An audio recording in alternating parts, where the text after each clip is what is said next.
Jujumura block रे जनशुणाणी शिविर अनुष्ठित 40टी अभियोग शुणाणी कले जिलापाल और एसपी। साधारण लोकों समस्या त्वरित समाधान लक्ष्य संबलपुर जिला प्रशासन मुख्य जुजुमुरा ब्लॉक कार्यालय रे एक युग्म अभियोग शुणाणी शिविर अनुष्ठित हो जाइछि।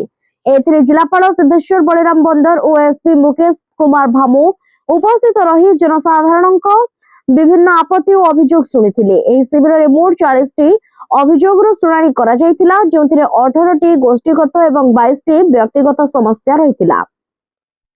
स्थानीय लोके मुख्यतः जुजुमुरा पर्यंत सेठी बस सेवा जोगाई देबा, डाक्तरखाना रे डाक्तर नियुक्ति, गभीर नलकूप खनन, विद्युत बिल संशोधन एवं जातिगत प्रमाण पत्र प्रदान करिबा नै दाबी करिथिले। एहा व्यतीत प्रधानमंत्री आवास योजना रे योग्य हिताधिकारी को शामिल करिबा पई मध्य अनेक आवेदन आसिथिला। जिलापाल समस्त अभियोग को गुरुतर सहित ग्रहण करने सहित उपस्थित विभागीय अधिकारी मानकु निर्दिष्ट समय मध्य समस्या समाधान पाई कड़ा निर्देश देइछंती। एही कार्यक्रम रे प्रकल्प निर्देशक, उपजिलापाल, बीडीओ, तहसीलदार तथा ब्लॉक अध्यक्षा प्रमुख उपस्थित थिले।